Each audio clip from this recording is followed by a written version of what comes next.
everybody. Today we have Sruthi Kannan with us. Sruthi heads Cisco for Startups and Business Development for Digital Native Enterprises. She engages actively with tech startups on co-creating digital solutions and crafts strategic outcomes through joint go-to-market partnerships.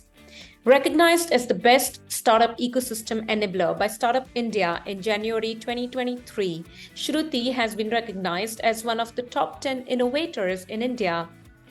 As an invited member of the CII National Mission for Technology, Innovation and Research, CII National Startup Council, Executive Advisory Committee member on Startup India Seed Fund Scheme, as well as a TIE Charter member. Shruthi is a strong policy advocate, angel investor, board advisor for startups that play a critical role in accelerating and amplifying the goodness of digital transformation. In addition to degrees in engineering and psychology, Shruthi holds specializations in digital transformation and entrepreneurial leadership from UC Berkeley and Stanford University, respectively. Welcome, Shruthi. It is such a pleasure to have you with us today. Thank you. Thank you, Dhruti. So let's start by understanding what has been your journey like. Sure. So I started my professional career in a startup, unlike many others. Though I had a couple of offers in MNCs, I chose to join a startup which was then building the building blocks for the mobile networks. Now that was an area that kind of excited me because the mobile phones had just come in, and it was so fascinating that you could actually communicate with anybody anywhere. The power of mobility was just coming through. So I made this very conscious decision to join the startup which was building the building blocks of 2G, 3G, and we went on to build the 4G backbone as well. So the journey was fascinating in terms of getting very holistic perspectives into the industry, into the mobile telecom industry. It involved learning from scratch, learning these technologies from scratch, developing the code from scratch, writing like the first line of code, architecting the entire product suite, deploying our product in the very first customer side. Very interesting learning journeys as part of this startup journey. So while I started my career as an engineer, developing the first lines of code, I went on to don many roles, including program management, product management, customer success, managing the telecom operators across 5 continents in different time zones, of course. It was a whole lot of learning with different culture perspectives coming into picture, and each of them having different agenda in terms of mobility and what it meant to each of them. And in 2017, I joined the Cisco for Startups team and have been working with startups since then.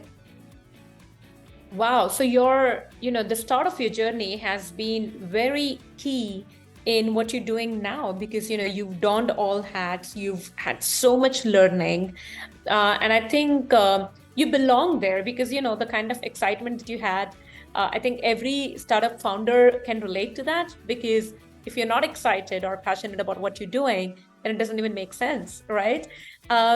So in both the roles that you've had, one is working so closely with startups, right? And I think you still continue to do that, right, with Cisco startups. So what are some of the challenges do you think some of the entrepreneurs are facing today versus back then? If you can do a comparative analysis, that would be great as well. It'd be interesting to hear that.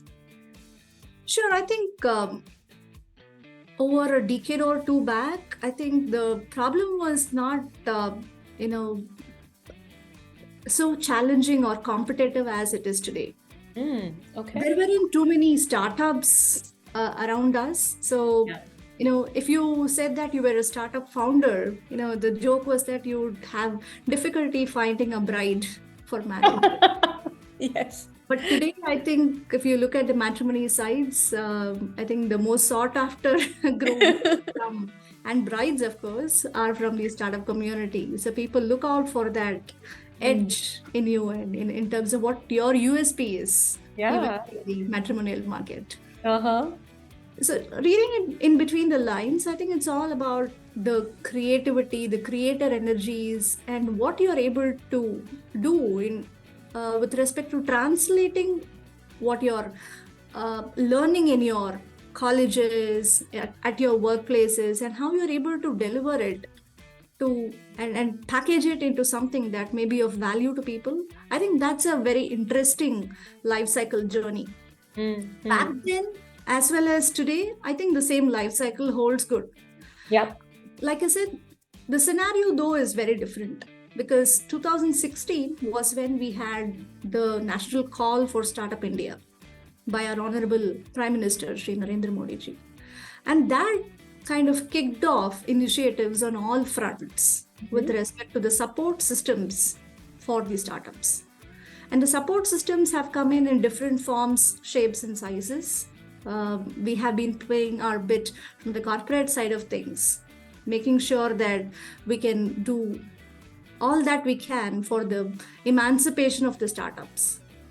While we see similar structures and support systems coming in from the investors, from universities, the academia, and the ecosystem in general has been very supportive, coming together on a similar mind share, if we may say so, towards a collective consciousness of,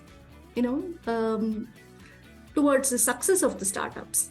So when such a collective power comes together, I think definitely there is much more that you can reap out of it. Yeah. And even the opportunities that exist, right? The support systems that exist today, as you rightly said, it's the ecosystem that has been created since the last few years, which has really propelled the growth of startups. And they are there's a very real GDP contribution as well from startups today, right? As compared to maybe you look at the percentage contribution has gone, and I don't have the percentage with me in terms of growth, but I can just imagine that it is tremendous in that sense. And thinking about the modern day entrepreneur, and when I say modern day, I'm talking about entrepreneurs who have either recently started the journey or have been at it since about 3 or 4 years. Any particular challenges that you see them facing? Challenges are all around us, right? For an entrepreneur, I think it's a life or death situation in when you look at the market that he or she is going after.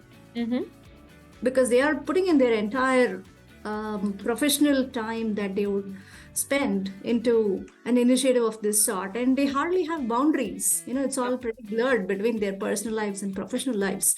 In fact, I would also think that they are digital warriors, digital freedom fighters of sorts. Yes. Because they are at an inflection point. They are bringing about an entrepreneurial revolution around us. And this entrepreneurial revolution that they are part of, they are also making us included in that journey. They are making us included in that history where, with their challenges, the ones that they are facing, they are making us also contribute to it in a meaningful manner. Yeah. And these challenges may range anywhere from being able to raise funds. It may be about product market fit. It may be about reachability, accessibility into the right kind of markets, being able to validate whether or not the solution that they are building is correct or not. So all of these may be challenges that an entrepreneur may face. And of course, there are many others which may come as they grow by, like policy-based challenges, perhaps in newer areas, like for example, electric vehicles. These are net new to all of us. Yeah. Not just to the entrepreneurs, it's new for the country, it's new for the globe. So what does it entail is a question on all our minds. Yeah. So hence, I think it requires the power of all of us as an entrepreneurial ecosystem to come together and deliberate on it and then find solutions towards them. Absolutely. And in your role, how do you go about supporting entrepreneurs? Is there a direct or an indirect impact in what you do? Yeah, so we go from intent to impact in 3 ways. I would say it's a 3-phased approach. Where the first step to this is with respect to evangelism. Because I represent Cisco, our main USP is with respect to technology.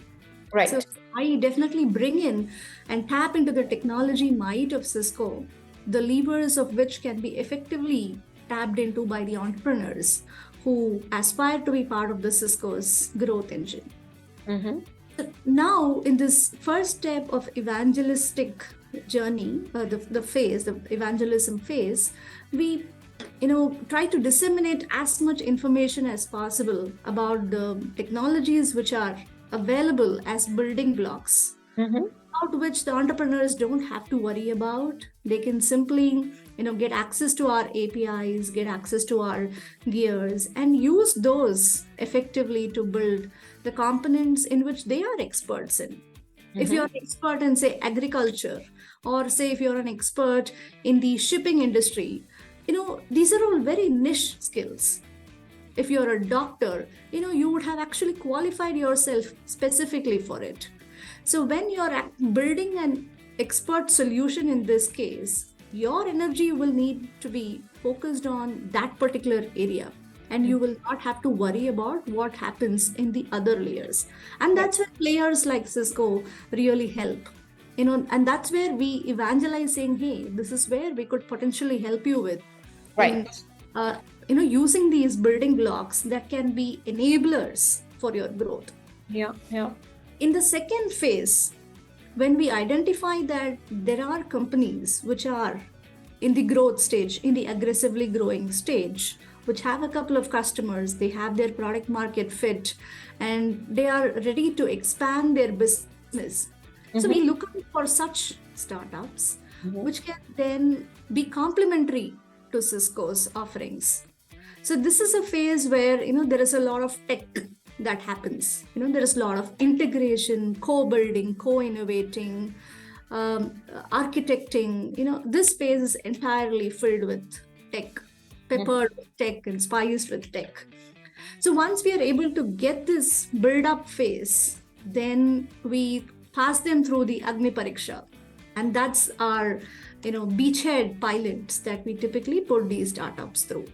Okay.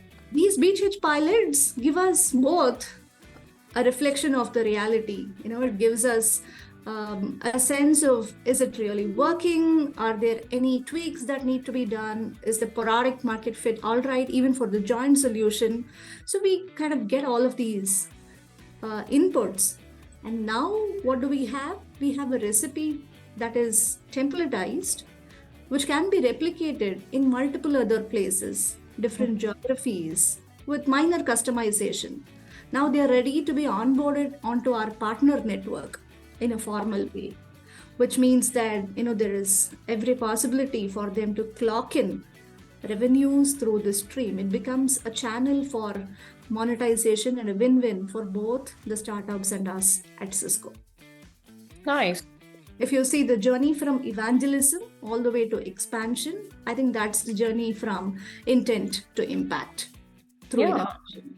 Absolutely. And I think that's the kind of ecosystem we are talking about today, where large corporations have very intentionally gotten involved in the startup ecosystem and trying to contribute in different ways, right? And I see that Cisco has done that end to end, right from evangelism to connecting them to your partners, where you can actually see some revenue coming in, which further helps them grow in the direction that they want to go, right? So I think that's brilliant. So, and clearly, you do interact with founders and entrepreneurs as you are on this journey.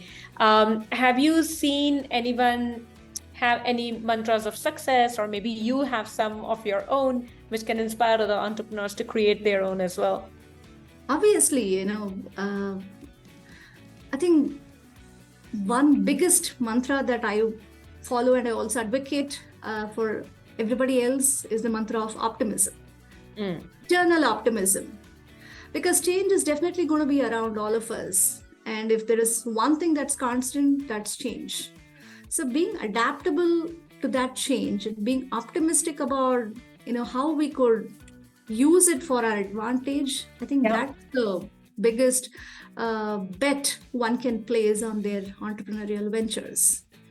Also, I think putting on this filter of glasses of thinking about what's in it for the other party, that's yet another thing that I strongly practice and also advocate. Because there is no point building something that I love. Yeah. If I'm going to sell it to you, I will have to think about, hey, what do you love? What is your pain point? What can I do to make your life better? Yeah. So this thought, this hat of what's in it for you, I think if we wear that, I think that's very crucial for an entrepreneur to be doing it all the time. Absolutely. And totally agree on both counts, right? Because in what I've done, my research around resilience, right? It also talks about, one of the levers that I talk about is how do you go about leveraging your positivity. And while you remain optimistic, it's good to practice cautious optimism, where you don't go in a la la land thinking, oh, this is it. This is a sure thing. You kind of judge the market, see where it's going, study it a little bit more, get those early adapters in place so that you know whether the direction you're headed in is right or wrong. And the other point that you said around customer centricity, what's in it for you, what's in it for them, right? And that I think is crucial, because without that, I think you're just creating something which is adorable for you, maybe, but not so much for the market, your target group, right? So absolutely, totally agree on both counts.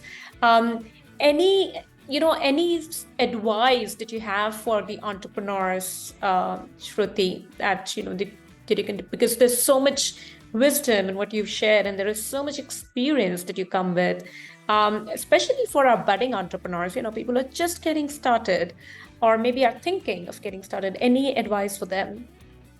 So I want to steer away from giving any advice, but just sharing my observations. When we are walking, just think about what happens. The recent Chandrayaan mission, kind of has even inspired us to think about the simplest of things that we take for granted. When we keep a step on the moon, it's not going to be possible. But on the earth, what happens when we keep a step? It is not just us who is doing the effort. There is also the force of gravity, which is helping us move forward. Yeah. So I think this is a very, very important thing for us to, take away, is it is just not us, but there is also the support of the ecosystem. There is the collaboration that happens between multiple forces. When we are moving forward by keeping your steps, there is one part of your own effort, and then the gravity bringing in the other part of the effort. When you're swimming, think about the force of the water, which is kind of helping you surge forward. So I think that's something that each of us ought to, pause for a moment and realize which are the forces that can help me propel forward. Yeah. Even things that we take for granted could actually be very meaningful and powerful forces, which can really, keep us on the optimistic track and help us surge ahead. Being watchful of that, practicing gratitude definitely helps us not just keep our networks in good stead, but also helps us increase our circles of influence. Because at the end of the day, I think it's all about spreading your thought leadership.